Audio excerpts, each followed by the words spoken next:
Por favor, Jorge. Essa leitura dessa página é continuação da discussão do estudo de ontem.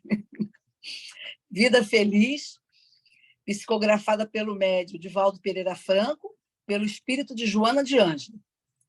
Considera o trabalho o melhor meio para progredir.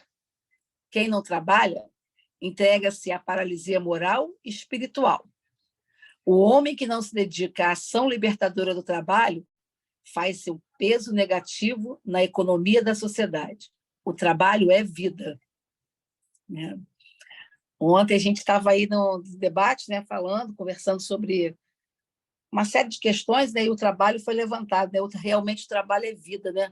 O trabalho nos dignifica, independente de ele ser remunerado ou não. Né? O trabalho ele é de uma importância muito edificante para a nossa evolução moral e nossa evolução espiritual. Ainda agora eu estava finalizando um trabalho, né, um trabalho acadêmico, fazendo correções de algumas dissertações, e o telefone tocou, era uma coordenadora me oferecendo um trabalho. Aí eu quero comigo, não vou não, agora tratar câncer, tem que tratar isso e tal, não vou não. Eu falei, opa, peraí, eu vou tratar o câncer no momento, agora eu vou trabalhar. Eu falei para ela, pode mandar o trabalho que eu vou trabalhar. É isso aí. Isso aí. Todo trabalho é remunerado, todo trabalho é remunerado. Depende da moeda que você recebe, né? Mas todo trabalho tem a sua recompensa. E toda ação útil é trabalho. É trabalho, exatamente. Obrigado, Geórgia. Vamos, então, fazer a nossa prece. Alguém gostaria de fazer a nossa prece? Então, vamos pedir... Suzy, pode fazer, então, por favor. Querido irmão, Jesus, nosso amigo de todas as horas, companheiro de lutas, Pai querido, espiritualidade amiga que nos acompanha, que por misericórdia de Deus não nos abandona, que está acreditando sempre em nós, nos dando força para seguir a nossa jornada. Agradecemos esse momento tão gostoso de confraternização e de estudo, de busca de conhecimentos, que nós possamos guardar cada palavra, cada estudo dentro do nosso coração, colocando em prática todos os dias.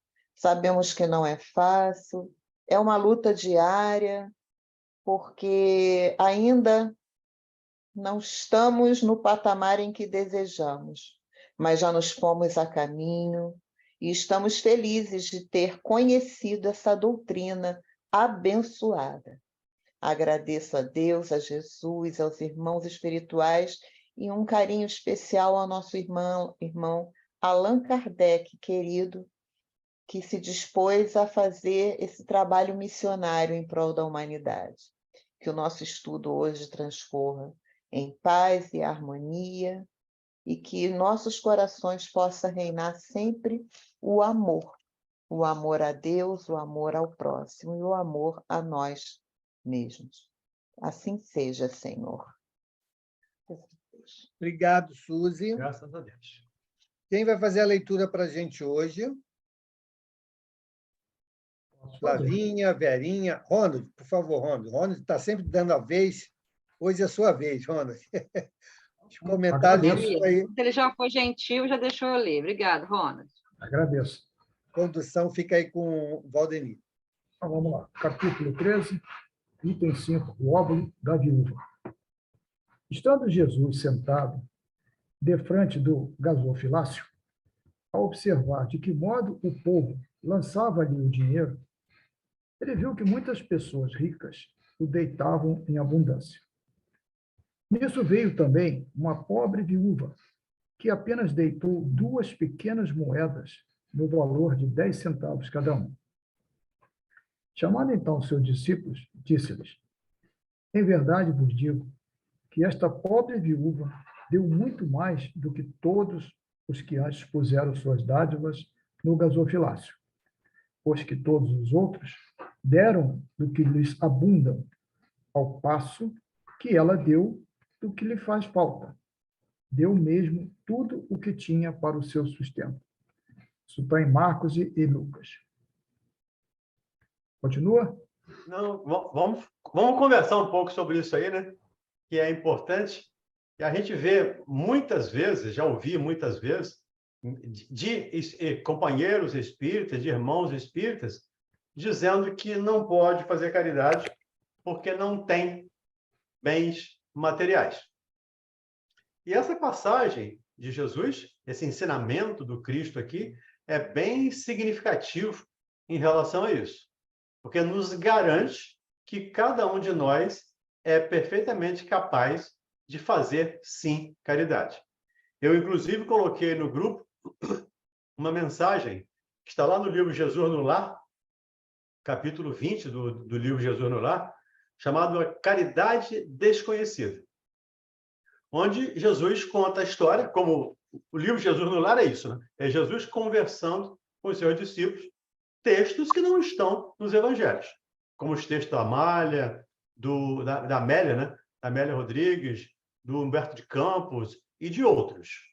Então, o Jesus no Lar, o Neo Lúcio, ele conta essa história. E Jesus conta a história de uma pessoa que não tinha absolutamente nada para dar, mas queria fazer caridade. Mas ele não tinha. Ele não tinha mesmo absolutamente nada. E resolveu mudar de atitude, mudar de sentimento, mudar de comportamento. E, a partir daí, passou a controlar ou a vigiar os seus pensamentos. E passou a pensar de maneira positiva. Quando ele deixa o corpo, segundo a narrativa do Cristo, ele recebe lá a diadema, ou o diadema, né, aquela coroa de ter feito a grande caridade. E muito mais do que quem deitou 2 sacos de dinheiro, do que quem deu esse monte de saco de dinheiro. Então, nós podemos e devemos fazer caridade. A bolsa que o Renato prepara lá todo mês, né, que a gente ajuda ali o Renato a preparar, ótimo. Isso é caridade, mas é caridade material. Essa caridade é fácil. Essa caridade é tranquila. Basta eu ter dinheiro e eu vou lá e compro. É tranquilo. Não me pesa nada. Mas eu sempre falo, sempre lembro, e aqui, mais uma vez, vou lembrar, quando levarmos o material lá para os alimentos lá para o Renato montar a cesta, ou quando doarmos o dinheiro para que ele compre, vamos colocar também um pouco de sentimento nosso nesse ato. Vamos colocar um pouco de carinho, de amor. Vamos pensar nas pessoas que vão receber esses bens, sejam eles o material, o alimento, ou a roupa, o calçado, que também a gente faz eventualmente. Vamos colocar isso na nossa rotina. Sempre que eu for doar alguma coisa, doar também um pouco de mim. Que isso é caridade. Então, não basta doar. É preciso também nos doarmos, junto com os bens que oferecemos a esses irmãos. Que ajuda muito, não tem dúvida, mas a grande caridade que podemos fazer é a caridade espiritual, a caridade moral. Essa é a que nós precisamos nos aperfeiçoar nela, segundo a orientação do Evangelho. Até porque, né, Valdemir, quando nós partimos para essa atitude, nós seremos os primeiros e maiores beneficiários dessa caridade, né? Essa caridade moral, né, que nós faremos ou que iremos fazer, quando sentida, né, o Evangelho já nos fala isso, nós seremos os maiores beneficiários dessa ação. Então, não é só uma atitude desejada, esperada, mas também inteligente, né, de nossa parte. Eu gosto dessa parte. Dessa inteligência. É inteligente. Fazer isso, fazer dessa maneira, é ser inteligente. E é uma inteligência emocional. Eu até, às vezes, costumo brincar, né? Se nós ainda não temos evolução suficiente para fazermos o bem desprendidamente, e o façamos até com certo interesse, permita que aspas na palavra, porque nós estamos treinando. Nós vamos treinar essa abnegação, vamos treinar esse desprendimento dos bens materiais, fazendo esse bem, treinando, trabalhando, experimentando. E se a gente esperar ser perfeito, né? Às vezes a gente escuta também isso na casa espírita, a gente escuta muito isso. Mas eu, um espírito imperfeito, vou dar passe. Mas eu, com tanta dificuldade, vou fazer uma prece. É exatamente por isso que nós precisamos dar passe, nós precisamos fazer a prece, nós precisamos, aqueles que têm vocação, que gostam, precisamos divulgar, precisamos falar da doutrina espírita para evoluirmos. Porque se Jesus nos esperar ficar perfeito para trabalhar, não vai ter ninguém para trabalhar, gente. Nós só vamos nos tornar perfeitos trabalhando. Como trabalha o Pai, como trabalha o Cristo, como trabalham os amigos espirituais superiores, aí de primeira ordem, segunda ordem, enfim, os amigos espirituais que trabalham sempre. Então, inteligência, eu gosto desse aspecto. Vou fazer por inteligência, porque eu gosto de mim. Eu quero estar bem, eu quero me ver bem, eu me amo. Então, eu preciso estar bem. E estar bem é doar, é participar, é compartilhar. Já que o verbo agora é compartilhar, né? Das redes sociais aí. Então, vamos compartilhar os nossos bons sentimentos com todos. Tudo bem, né? Item 6.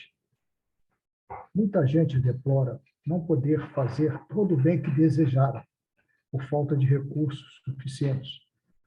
E se desejam possuir riquezas, dizem, para lhes dar boa aplicação. É sem dúvida louvável a intenção, e pode até, em alguns, ser sincero. Dar-se-á, contudo, seja completamente desinteressada em todos, não haverá quem, desejando fazer bem aos outros, muito estimaria poder começar por fazê-lo a si próprio, por proporcionar a si mesmo alguns gozos mais, por usufruir de um pouco do supérfluo que lhe falta, pronto a dar aos pobres o resto? Esta segunda intenção, que esses tais, porventura, dissimulam a seus próprios olhos, mas que se lhes depararia no fundo dos seus corações, se eles os percrustassem, anula o mérito do intento, visto que, com a verdadeira caridade, o homem pensa nos outros antes de pensar em si. O ponto sublimado da caridade, nesse caso... Vamos dar uma paradinha, Ronald. Aí Okay. a gente volta, a gente continua. De certo modo, nós já antecipamos o comentário um pouco, né, desse parágrafo que você acabou de ler. Mas lembrar, mais uma vez, a intenção é louvável, sem dúvida. A intenção é sempre louvável, vale sempre a intenção. Mas qual intenção eu estou tendo? É efetivamente uma abnegação? É efetivamente um desprendimento? Ou eu, no fundo, estou fazendo isso para me beneficiar? De novo, mesmo que eu faça para me beneficiar, isso ainda é algum bem. Mas o bem que os amigos espirituais esperam é aquele que façamos sem nenhuma intenção de recompensa. Sem nenhuma intenção. Vale para os espíritos o sentimento, o pensamento. Então, isso é importante. E muitas vezes, como ele diz aqui, nós temos a ideia de fazer caridade. Se eu tiver dinheiro, eu vou ganhar na loteria para fazer caridade. Mas, primeiro, eu vou comprar minha casa. Primeiro, eu vou comprar o meu carro. Primeiro, eu vou fazer a minha viagem. Depois, eu ajudo os outros. Aí a gente cai naquela situação do item anterior, do item 5 aqui que o Ronald leu, do óvulo da viúva. Mesmo que eu dê 1 milhão, alguém que dê um tostão, usando aqui uma palavra antiga aí, né, não existe mais, mas deu um tostão, aí esse tostão vale mais, desde que eu tenha me sacrificado de algum modo para doar. E essa é a intenção, é o sacrifício. Porque se eu não tiver essa intenção, isso anula o meu ato em relação a mim mesmo. Isso vai beneficiar alguém? Vai. Vai matar a fome de alguém? Vai. Mas em relação a mim mesmo, anula o meu ato se eu não tiver pura a intenção de ajudar. Então, esse é o convite que Kardec está nos fazendo aqui quando nos convida a refletir sobre o que estamos fazendo. Se efetivamente estamos fazendo caridade ou fazendo beneficência, como falamos aqui ontem, né? De certa maneira, os estudos acabam se complementando. Ontem nós falamos aqui em caridade e beneficência. Então, caridade é o capítulo 20 aí do livro Nosso Lar, Jesus no Lar, aliás, que eu acabei de mandar para vocês. Podemos? O ponto sublimado da caridade, nesse caso, estaria em procurar ele no seu trabalho, pelo emprego de suas forças, de sua inteligência, de seus talentos, os recursos de que carece para realizar os seus generosos propósitos. Haveria nisso o sacrifício que mais agrada ao Senhor. Infelizmente, a maioria vive a sonhar com os meios de mais facilmente se enriquecer de súbito e sem esforço, correndo atrás de quimeras, quais a descoberta de tesouros, de uma favorável ensanche aleatória, o recebimento de inesperadas heranças e etc. O que dizer dos que esperam encontrar nos espíritos auxiliares que os secundem na consecução de tais objetivos? Certamente, não conhecem e nem compreendem a sagrada finalidade do Espiritismo, e ainda menos a missão dos espíritos a quem Deus permite se comuniquem com os homens. Daí vem o serem punidos pelas decepções. Aí ele faz uma ressalva aqui ao Livro dos Médiuns, na segunda parte, itens 294 e 295. Que a gente vai estudar posteriormente, né? Depois do Evangelho, a gente vai estudar, ou depois do Livro dos Espíritos, lá na segunda-feira, a gente vai estudar também o Livro dos Médiuns. Mas, mais uma vez, nos lembra aqui que o sacrifício agradável a Deus é aquele que eu me sacrifico a benefício do outro. Não é aquele que eu preciso, que eu quero me dar bem, digamos assim, que eu quero ganhar alguma coisa para distribuir o resto. Isto, de novo, não é caridade. A intenção é louvável, sem dúvida, mas pode ser totalmente sincera, desinteressada? Será que eu, querendo ganhar na loteria para fazer caridade, eu daria todo o meu prêmio de loteria para a caridade? Eu daria 100% dele para a caridade? Ou nós aqui, qualquer um de nós, daria 100%? Se eu não der 100%, se eu não estiver disposto a dar 100%, eu estou querendo me beneficiar primeiro. Então, essa é a ideia. De, primeiro, vamos pensar no outro. Primeiro, vamos auxiliar o outro naquilo que nos for possível. Mas não só materialmente. É aquela fala do Cristo, quando ele fala para não pôr a luz embaixo do alqueire. E luz aqui, por favor, não é a lâmpada, né, que ele está mencionando. É o conhecimento, é a instrução. Então, quando nós distribuímos essa luz, quando nós colocamos essa luz ao alcance de todos, ou ao alcance de muitos, estamos aí fazendo caridade. Estamos sendo benevolentes. Estamos ajudando. Isto é a verdadeira caridade, conforme nós estudamos. Aliás, não chegamos ainda lá no Livro dos Espíritos, mas vamos chegar. Na questão 886 do Livro dos Espíritos. Como Deus, ou como Jesus, entende caridade. Como benevolência, indulgência e perdão. Isso é o que nós precisamos trabalhar. Agora, eu vou ser benevolente, eu vou ser indulgente, eu vou perdoar a quem? Só aqueles da minha convivência? Só aqueles que são espíritas? Só aqueles que são do meu partido político? Ou do meu time de futebol? o convite não é esse. O convite do Cristo é: ame a Deus sobre todas as coisas e ao seu próximo como a si mesmo. É todo próximo. E se amardes só o que vos amam, que mérito tereis? Também não fazem assim as pessoas de má vida? Também não se entreajudam? No que vos toca, amai os vossos inimigos. Isto é caridade. É claro que ainda temos dificuldade em entender isso. Já estudamos isso no capítulo 12. Vale sempre a pena voltar lá. Capítulo 12, item 3. Vale a pena voltar lá para entender esse amor ao inimigo que Jesus nos recomenda. E isto é a verdadeira caridade. Tudo bem?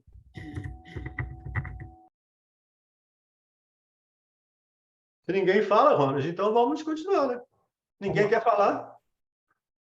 Aqueles cuja intenção está isenta de qualquer ideia pessoal devem consolar-se da impossibilidade em que se vêem de fazer todo o bem que desejariam, lembrando-se de que o óbolo do pobre, o que dá privando-se do necessário, pesa mais na balança de Deus do que o ouro do rico, que dá sem se privar de coisa alguma.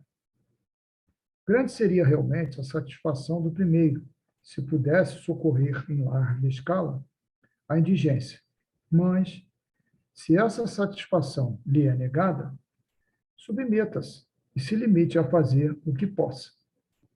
Aliás, será só com dinheiro que se podem secar lágrimas e dever-se-á ficar inativo desde que se não tenha dinheiro? Todo aquele que sinceramente deseja ser útil a seus irmãos, 1000 ocasiões encontrará de realizar o seu desejo. Procure-as, e elas lhe depararão. Se não for de um modo, será de outro. Porque ninguém há que, no pleno gozo de suas faculdades, não possa prestar um serviço qualquer, prodigalizar um consolo, minorar um sofrimento físico ou moral, fazer um esforço útil. Não dispõe todos. A falta de dinheiro do seu trabalho, do seu tempo, do seu repouso, para de tudo isso dar uma parte ao próximo, também aí está a dádiva do pobre, o óbolo da viúva. Perfeito. Voltando aqui. Né? Gostaríamos muito, segundo aqui o texto dele, de fazer muita caridade.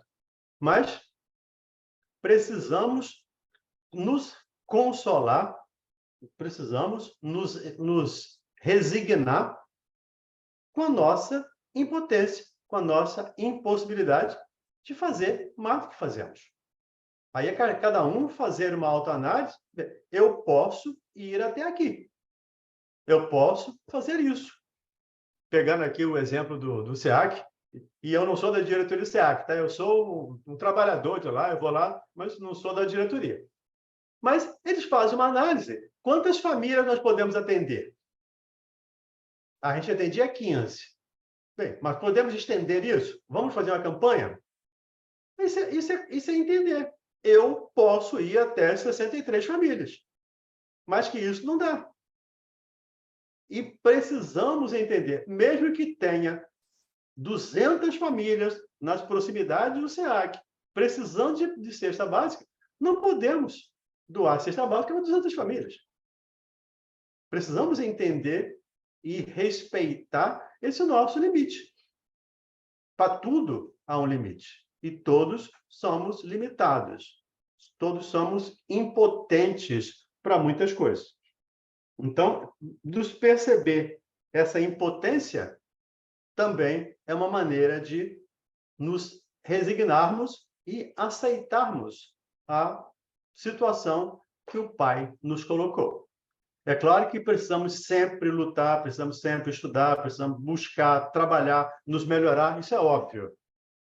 Mas, quando eu faço isso e não tenho resultados desejados, eu preciso entender. Aqui é o meu limite.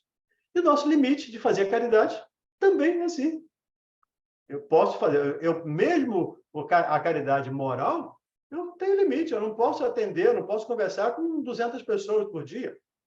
E se a gente sair na rua aqui da Ilha do Governador, infelizmente, vai encontrar aí dezenas de irmãos em situação de rua, precisando de uma palavra, precisando de um conforto, precisando de um carinho, mas que a gente não pode dar para todos. A gente faz para um, faz para outro, entendendo a nossa limitação. Seria de grande satisfação, sem dúvida, poder socorrer largamente a indigência.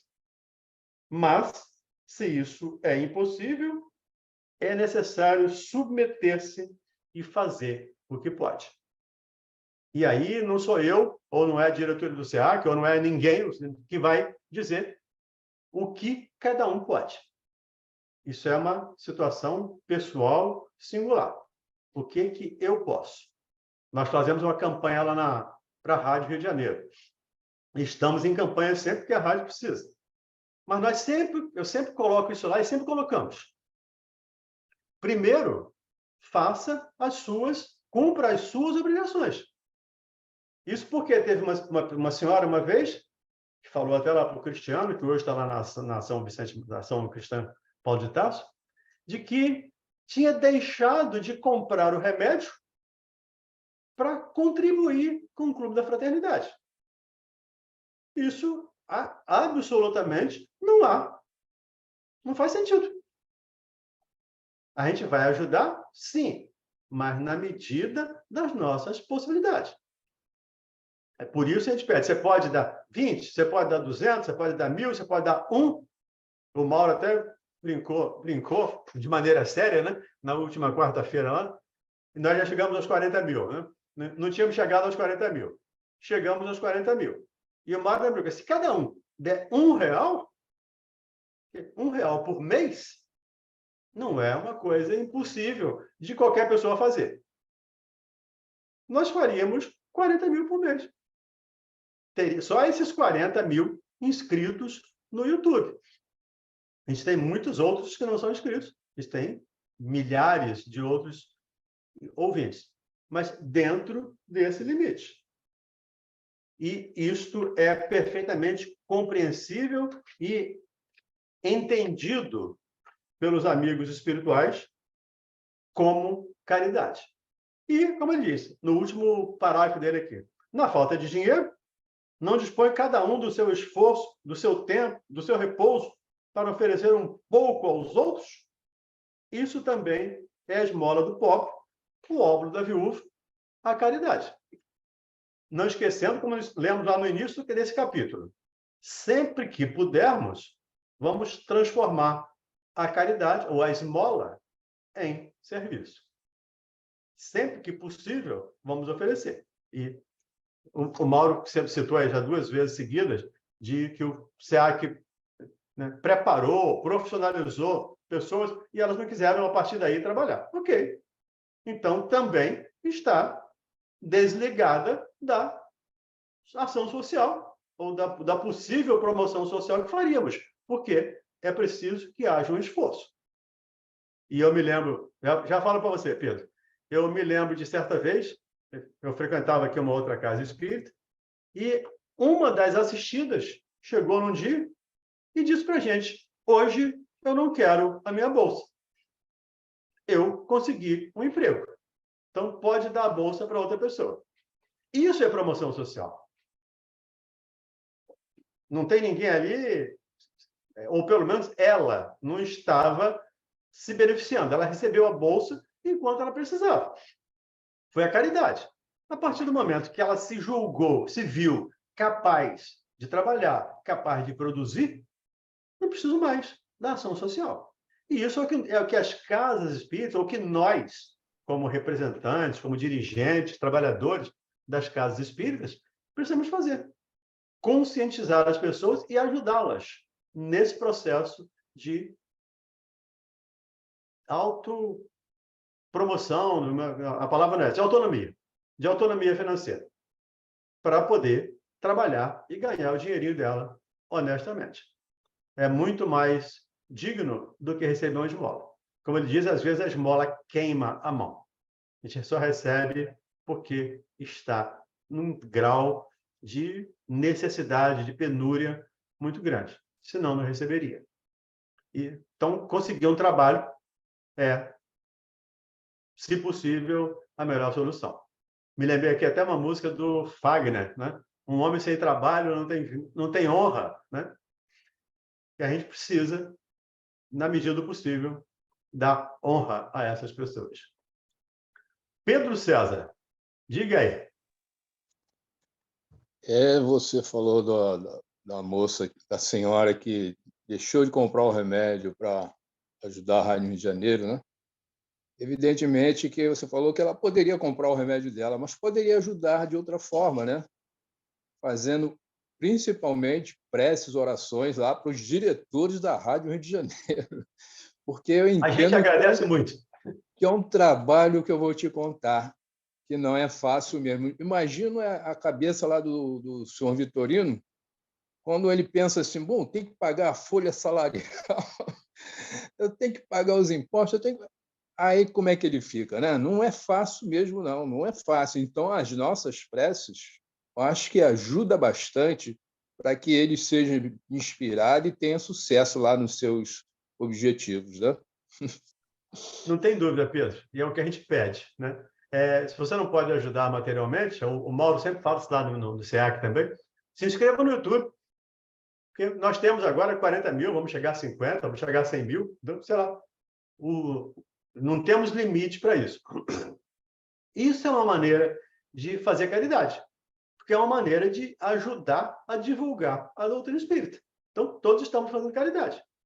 E quando eu oro, quando eu torço, quando eu peço a Deus que ajude os trabalhadores da rádio, né? Vocês pedem pelos diretores, nós pedimos por vocês. Nós, diretores, pedimos por vocês. Ajude esses colaboradores para continuarem conosco nesse processo. Então, é um processo de troca aí. Um doa ao outro o que tem de melhor. Isso é a caridade.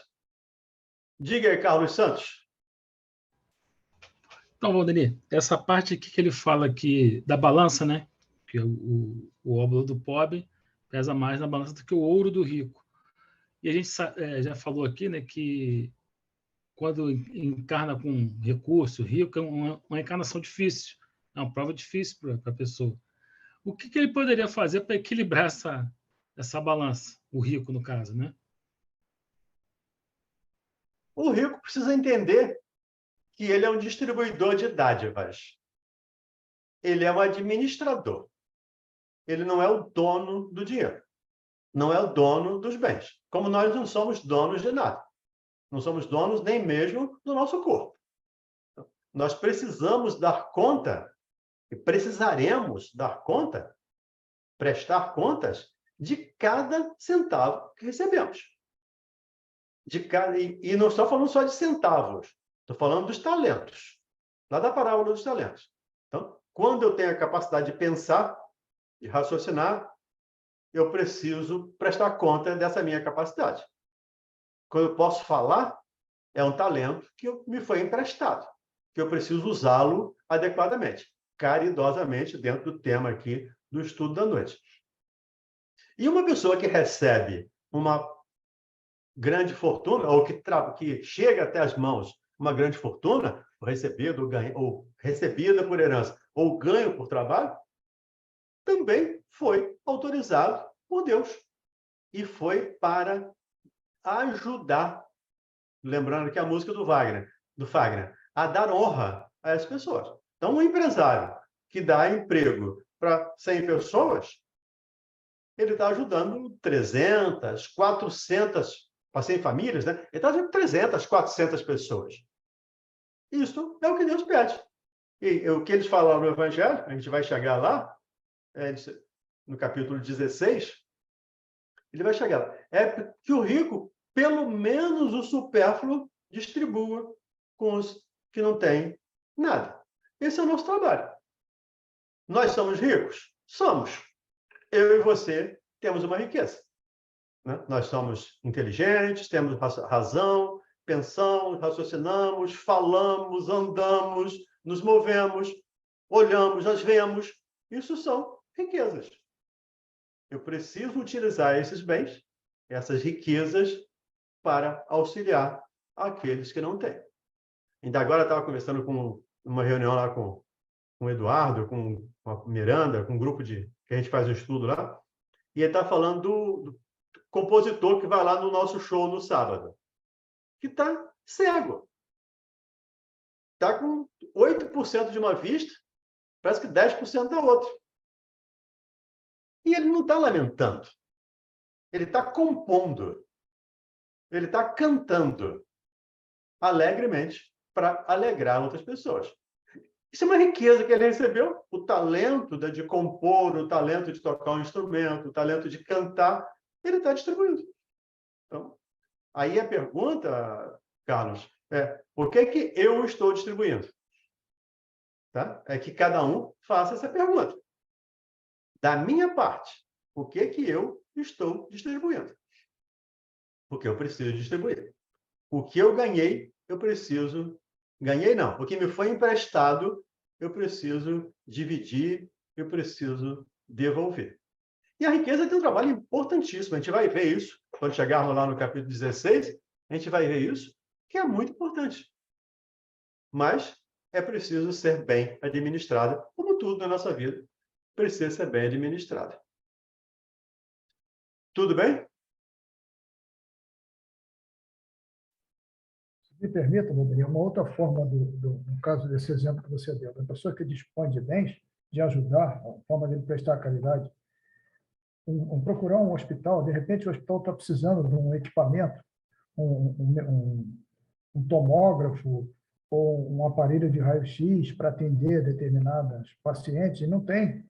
É uma forma também, né, de quem tem os bens poder ajudar a muitos que ali precisam desse exame, desse equipamento, enfim. Né?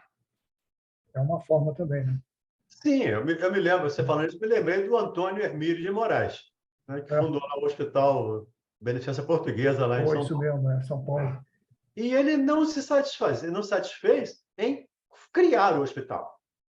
Ele tinha um dia da semana que ele ia para lá para ser voluntário, para trabalhar como servente, como maqueiro, como o serviço que aparecesse, ele ia fazer, sendo ele o Antônio Hermílio, o que tinha criado o hospital, que pagava não, depois do SUS acaba participando também. Mas parte do dinheiro dele, ele colocou ali. Mas não ficou só no dinheiro. É aí que eu falei anteriormente. Não basta dar. É preciso dar-se. Ele fazia isso. Ele ia lá e se dava, um dia por semana, ele ia lá como voluntário e trabalhava no hospital. Então, claro, é uma maneira de buscar uma ONG, buscar um centro espírita, como nós fazemos lá no SEAC. Nós conseguimos lá ajudar essas famílias que precisam. É uma associação, um esforço que nós estamos fazendo. Então, é o que nós podemos e devemos ter o cuidado de fazer. Um outro exemplo aqui no Rio, não sei se vocês têm conhecimento também, daquele famoso cirurgião plástico, Dr. Pitangui. Ele, uma vez por semana, ou 2 vezes por semana, ele fazia operações de graça ali na Santa Casa. Eu tive a oportunidade de assistir palestras dele na época do estágio, e olha, cirurgias assim bem complexas. Vinha gente, inclusive, de fora. Teve um menino que foi aquele circo lá de Niterói, que ele tratou o garoto durante um bom tempo aí, teve sequelas severas de queimadura, queloide, enfim. E ele fez a cirurgia toda sem cobrar nada. Entendeu? Recebeu até honraria do país, estrangeiros que vieram para cá com pacientes, e ele não cobrava nada. Aquele dia era caridade. Eu conheci a equipe dele na Santa Casa. Estive lá algumas vezes, conheci o trabalho deles lá na Santa Casa. E no final ele já não ia, mas a equipe dele, os auxiliares dele, estavam lá ajudando. Eu acho até que essa equipe ainda mantém o trabalho, né? Eu não sei. Aí eu me afastei, não sei mais. Vamos lá. Convidar os pobres e os estropiados. Dar sem esperar retribuição. Item 7. Disse também aquele que o convidar: quando derdes um jantar ou uma ceia, não convideis nem os vossos amigos, e nem os vossos irmãos, e nem os vossos parentes, e nem os vossos vizinhos que forem ricos, mas para que em seguida vos convidem a seu turno e assim retribuam o que de vós receberam. Quando derdes um festim, convidai para ele os pobres, os estropiados, os coxos e os cegos. E sereis ditosos, por não terem eles meios de vô-lo retribuir, pois isso será retribuído na ressurreição dos justos. Um dos que se achavam à mesa, ouvindo essas palavras, disse-lhe: Feliz do que comer o pão no reino de Deus. Isso está em Lucas 14, 12, 15. 14, 12 e 15. Isso. 14, 12 a 15. A gente precisa pegar esses textos evangélicos e precisa ler com cuidado. Porque Jesus fala muito por simbolismo, fala por parábolas, traz a sua lição, o seu ensinamento para um povo rude, agricultor, campestre, analfabeto, que não tinha noções maiores de espiritualidade, que precisava ser impressionado muito mais pelos atos físicos ou pelas palavras fortes do que pela filosofia. Então, a gente tem que pegar esses textos e contextualizá-los, para não dizer que eu não posso convidar um rico para minha festa, para minha casa. Claro que eu posso, mas é que o que eu preciso é entender o que nós viemos falando anteriormente. Eu devo fazer caridade. Então, eu preciso fazer caridade. Mas não estou impedido, né? A exemplo lá da parábola do festim de bodas, não estou impedido de convidar as pessoas. E aí, Kardec, mais à frente, imagino que vocês já tenham lido esse item 8, que é o seguinte, Kardec, mais à frente, vai fazer uma explicação, vai dar uma explicação bem razoável a respeito dessa fala, desse texto de Jesus, e aí nós vamos poder discutir com um pouco mais de profundidade, digamos assim, essa fala do Cristo. Não que tenhamos capacidade de discutir com profundidade, tá? A gente vai pegar Kardec aqui e acompanhar a fala do Kardec. Vamos lá. Item 8. Quando derdes um festim, disse Jesus, não convideis para ele os vossos amigos, mas os pobres e os estropiados.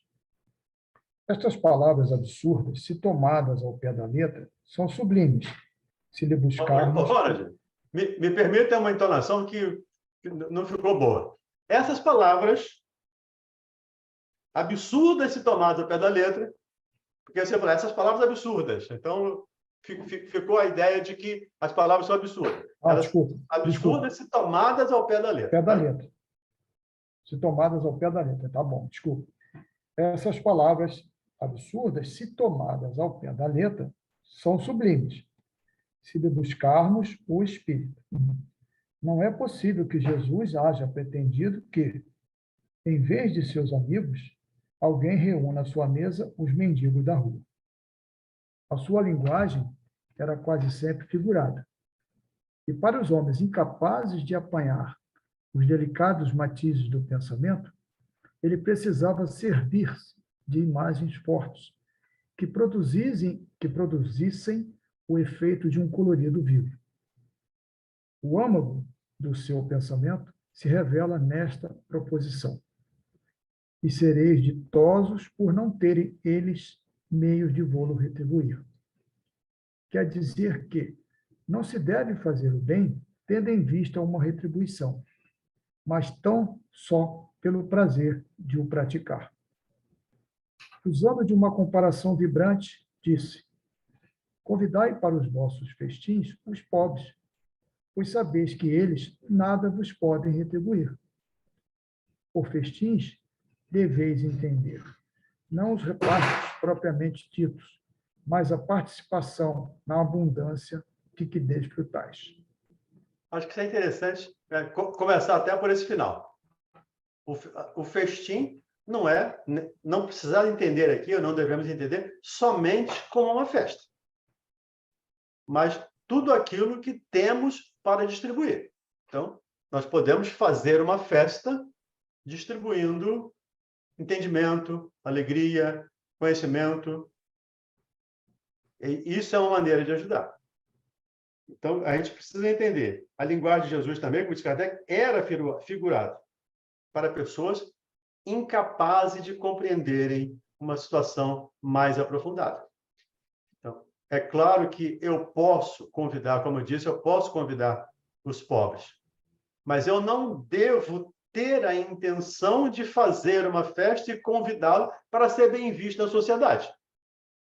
Eu não devo fazer uma festa para me apresentar como um candidato. Fazer uma festa, eu vou convidar aqui um monte de gente para me apresentar como um candidato a, sei lá, a qualquer cargo, mesmo que não seja remunerado, mas que me dê evidência, que me dê evidência mesmo, que me faça me aparecer.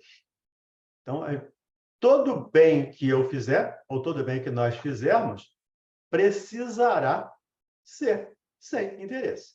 Esse é o grande meio de fazermos caridade, sem nenhum interesse pessoal.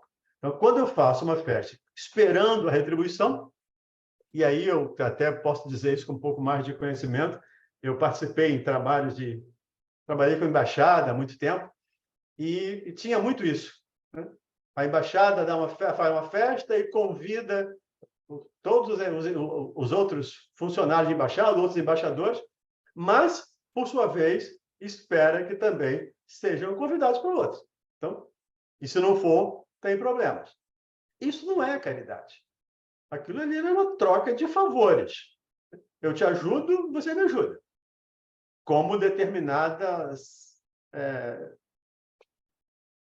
organizações, agrupamentos que se ajudam mutuamente dentro do círculo a que eles estão submetidos. O ensinamento do Cristo é diferente. Eu preciso ampliar. Eu preciso fazer, principalmente, para aqueles que não podem retribuir. Porque esses não têm como, eles não teriam nem condições de participar. Isso é o ensinamento que Jesus nos orienta aqui. Quem tinha levantado a mão? O Galax levantou a mão, quem baixou? É o Amauri. A Mauri. Cadê o Amauri? Eu não queria perder a reunião, gente. Aí, por isso que eu estou em off. Mas, olha, Fala aí, valeu Amauri. a pena. Eu ouvi muito bem lembrar que a sua despensa não está cheia, não tem andado sempre cheia. Divida com aqueles que não têm. O banquete é o mesmo. Você talvez não esteja próximo de todos eles, mas o banquete será considerado. Uhum. Perfeito, Amauri. Obrigado. Continuemos? 52 não dá um tempo. Todavia, aquela advertência também pode ser aplicada em sentido mais literal. Quantos não convidam para suas mesas apenas os que podem, como eles dizem, fazer-lhes honra ou, a seu turno, convidá-los? Outros, ao contrário, encontram satisfação em receber os parentes e amigos menos felizes. Ora, quem não os conta entre os seus? Dessa forma, grande serviço, às vezes, se lhe presta sem que o pareça. Aqueles, sem irem recrutar os cegos e os estropiados, praticam a máxima de Jesus se o fazem por benevolência, sem ostentação, e sabem dissimular o benefício por meio de uma sincera cordialidade. A gente acaba sendo repetitivo, né? Porque o texto de Kardec ele vai forçando a situação, ele vai se aprofundando na situação, mas é isso. As palavras podem ser aplicadas também no sentido literal, de efetivamente convidar aquelas pessoas que não podem participar. Mas eu não posso convidar um parente, um familiar? Essa é a ideia dele. E qual família, quem é que não tem na família alguém que necessite de uma ajuda? E, de novo, né? Dá uma cesta básica para um irmão consanguíneo, para um sobrinho, para sei lá, um avô, um pai, um tio, que esteja necessitado, também é participar desse banquete. É também levar a ele esse banquete. Mas sempre tendo o cuidado, de novo, como eu tenho repetido aqui, sempre tendo o cuidado de nos doar junto e de fazermos isso pela satisfação de fazer. De fazer isso por poder ajudar alguém. E como eu disse lá no item anterior, até dissimulando, muitas vezes, a nossa oferta. Eu faço uma festa e convido familiares que não podem e dissimulando alguma coisa para que eles sejam os homenageados. É uma festa para eles. Isso é o que nos recomenda o próprio ensinamento do Evangelho. Alguém quer comentar? Maurinho, faltam 5 minutos, nós fechamos o item. Vamos parar aqui, né? Isso vai para a gente começar o próximo do início, né? O item 9. Tem 9. Aí começa a instrução dos espíritos. Caridade material e a caridade moral. Isso. Anotem aí para que a gente não se perca. Então, vai ser capítulo 13, item 9. Caridade material e caridade moral. Tudo bem, Para a pessoal? próxima terça-feira, dia 30. Isso. Amanhã, né, relembrando sempre, estaremos lá na rádio, nessa campanha infinita, e que a gente possa agregar sempre esse auxílio à nossa rádio, né, para que ela possa se fortalecer e se expandir dentro das possibilidades alcançadas. E nós somos, sim, elementos diretos nessa expansão, né? Depende do trabalho de cada um de nós, desse esforço na campanha, né? E com certeza já chegamos a 40 mil, olha aí. Ó. Vamos seguindo em frente que o resultado aparece. Vamos, então, fazer a nossa prece. Oi? Hoje nós tivemos lá, no programa do Eduardo, mais de 1.000 pessoas participando, dando o like. Então, a gente está crescendo, porque a nossa programação é boa, o nosso material é excelente, o nosso produto é muito bom. O que nós oferecemos é um produto excelente. É preciso que as pessoas nos ajudem a divulgar, a distribuir esse produto para mais pessoas. Sábado que vem, né, Valdemir? Sábado que vem. Sim, mas bom, Pedro. Sábado que vem nós temos a Música Espírita está no ar. É um programa que a gente tem feito, um show que a gente tem feito já há uns 5 ou 6 anos agora, acho que é o 6º. Nós estamos fazendo, todo ano a gente faz, e esse ano nós vamos fazer lá no Regeneração. Para quem é aqui do Rio, aqui em frente ao UERJ, ali no Maracanã, na rua São Francisco Xavier. E tem, inclusive, esse que eu estou falando aqui, que é cego, vai estar lá, um dos que está lá, inclusive, né, dá um spoiler aqui, ele compôs uma música, numa hora, lá ele sentou numa hora e compôs uma música para fazer homenagem para a Miranda, de brincadeira lá com a Miranda, né? Mas ele fez uma música que vai cantar lá no show também. Então, nós vamos começar às 3 horas, e amanhã nós temos um sorteio, lá no nosso programa vamos ter uns ingressos, alguns ingressos para sorteio. Quem mora aqui no Rio pode ver. Quem não mora, depois a gente vai gravar, a gente deve gravar, colocar no YouTube depois, colocar no site da rádio, aí outras pessoas depois participam. Eu lamento quem mora fora do Rio, né, Angélica? Quem não mora no Rio, né, não pode participar, né? Fazer o quê, né? Suzy, você pode, você está aqui pertinho. Você está em Araruama, você pode vir aqui pertinho. Mas olha, ajudando a Rádio Rio de Janeiro, você faz um festim do saber. Festim do aí saber. eu tô aqui em Maringá, mas tô aí. Tá certo. Isso aí. Ô, Valdemir, essa casa onde vai acontecer o evento, foi essa que foi fundada por Bezerra? Exatamente. É um centro fundado pelo Dr. Bezerra de Menezes. Grupo Espírita Regeneração. São Francisco Xavier, 609. Há mais de 100 anos, claro, né? Mais de 100 anos. Em 900, ele desencarnou. Então, só desencarnado ele tem mais de 120 anos. Foi em 900 que ele desencarnou. Então, é do século XIX. Esse centro é do século XIX. É uma instituição lindíssima. Era chamado também a Casa dos Benefícios? A Casa dos Benefícios, exatamente. Isso mesmo. Com 300, um auditório para 300 pessoas. Isso é uma percepção de longo prazo, né?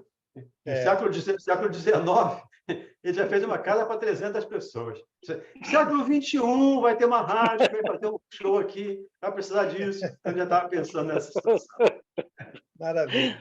Vamos, então, fazer a nossa prece. A Mauri, estamos com saudade da sua prece. Faz a prece para a gente, por favor. Feliz por ter conseguido, né? Eu estou com o microfone aberto, mas não pude me preparar. Mas vamos lá. Jesus é conosco. Querido Mestre Jesus, ao chegarmos ao final, Senhor, de mais uma salinha maravilhosa, que traz o vosso amor, o vosso carinho para junto de todos nós, difundindo no nosso interior aquilo que mais precisamos, que é a confiança no Pai, a força e a garra de continuar fazendo em Teu nome, Senhor, porque nós já sabemos, não somos nada, mas contigo, Senhor Jesus, nós conseguiremos entregar, conseguiremos consolar, conseguiremos fazer que os nossos queridos se encontrem e se sintam um pouco apaziguados. Então, Senhor Jesus, garanta que neste momento, com toda essa profusão de fluidos que nos envolve, nós conseguimos entregá-la, não precisamos dizer o nome de ninguém, a todos aqueles, mestre querido, que rondam o nosso arquivo mental, nos fazem sofrer e nem sabem disso. Ó Senhor, garanta, por Deus, que consigamos estar contigo sempre, a fim de amealharmos estas informações que hão de nos fazer, um como tu, daqui a um pouquinho só de tempo, a bilhões de anos, nós estaremos contigo, Senhor. Obrigado, Paizinho. Abençoe esta casa que nos abriga a todos nós. Graças a Deus. Graças a Deus. Obrigado, Mauri. Gente, um beijo. Até amanhã. Nos encontramos lá na rádio, tá bom? Fique com Grande Deus. abraço. Obrigado, gente. Abraço, grande abraço. Tá Boa bom. noite. Até amanhã. Boa noite. Fique com Deus. Boa noite a Boa noite, todos. Roberta, Boa noite a querida. todos. Oi. Amanhã. Tchau, tchau. Tchau, Flavinha. Tchau. Boa noite. Boa noite.